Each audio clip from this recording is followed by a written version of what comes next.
George Lucas made Star Wars in 1977 to fulfill his dream of telling an amazing story. Bringing that story to reality was full of many conflicts and required George Lucas to make compromises in ways you may not think. But it paid off. Star Wars forever changed the entire movie industry and became the most interesting story ever told in filmmaking. Without further ado, let's enter 41 years ago in a city far, far away, in George Lucas's one-bedroom apartment in Mill Valley, California, to take a look at the making of Star Wars.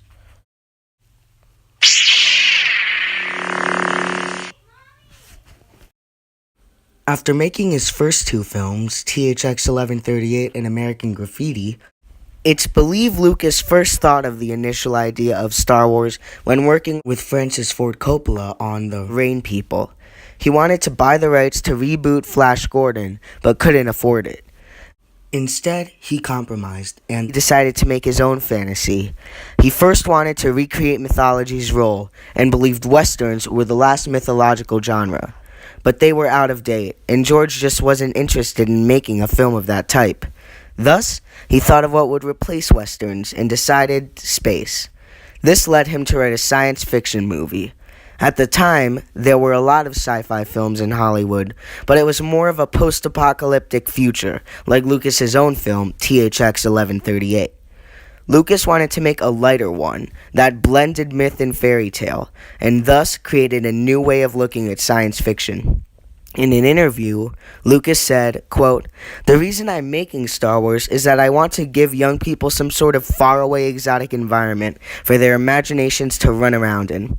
I have a strong feeling about interesting kids in space exploration.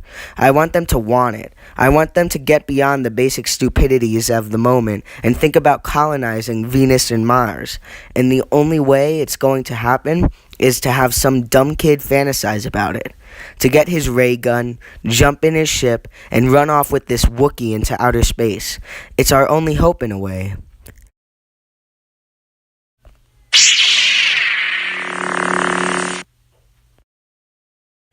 George Lucas had many inspirations when it came to making his film. It all started with him wanting to make a film generally fun to watch, with a story of good versus evil, like the ones he saw on TV as a kid. One of his main inspirations was the Flash Gordon serial, basing Luke Skywalker off of him, and feeling Flash Gordon was a sort of alter ego to Lucas.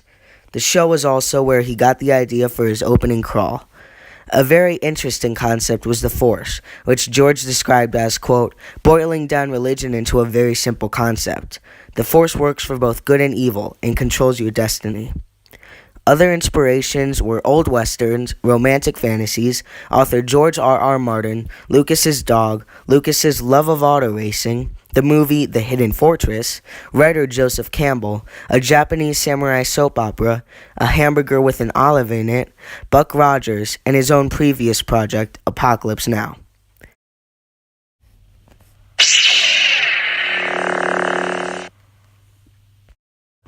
During late August to early September 1975, casting began. Due to the lack of money and Lucas's own beliefs, few, if any, famous actors were cast.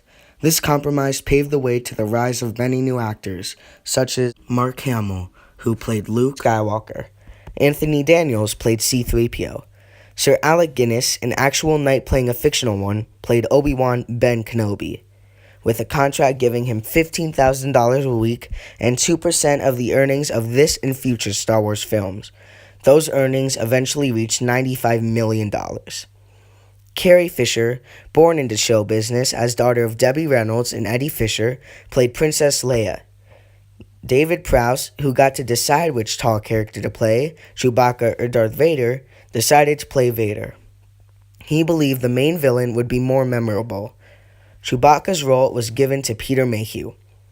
Prowse actually thought his voice would be used in the final cut, but it became known early on his voice was not threatening enough.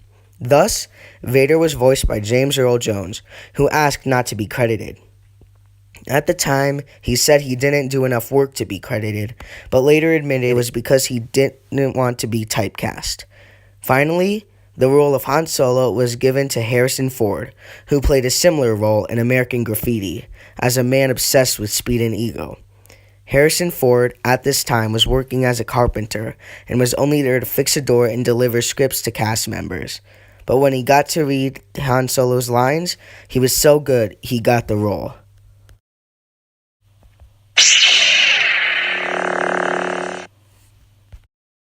Probably the most notable thing Star Wars is known for is its amazing effects for the time. These effects didn't come without a challenge, as sci-fi and special effects weren't popular at the time and were considered hard to understand. It took Lucas's own effects industry, Industrial Light and Magic, or ILM, 2 months to make 4 scenes, all of which were rejected. This gave them 6 months and $1 million, half their original budget, to make 300 more shots. However, they pushed through, and overall, Star Wars had 365 special photographic effects, more than any other movie at the time. It took 2 years and $3.5 million to create Star Wars miniature models and optical effects.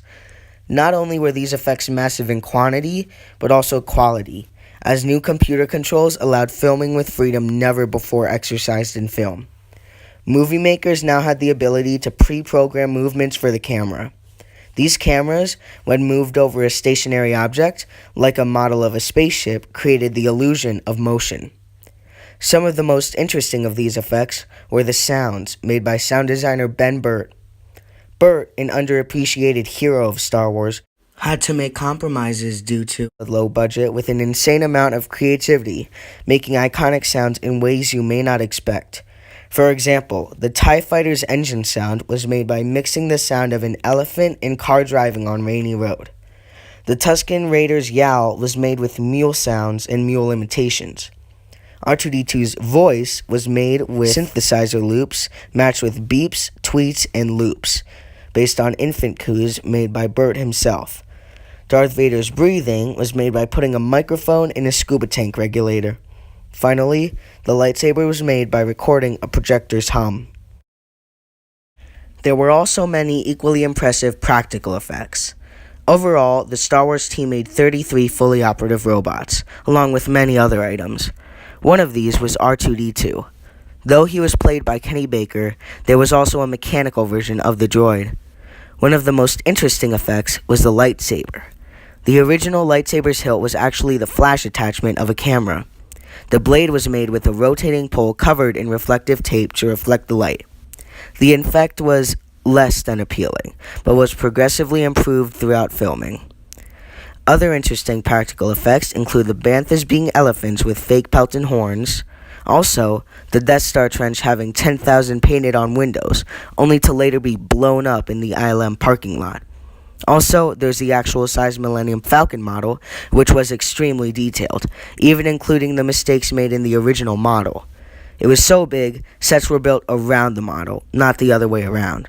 Finally, my personal favorite was the Mos Eisley Cantina extras wearing nothing more than monster masks.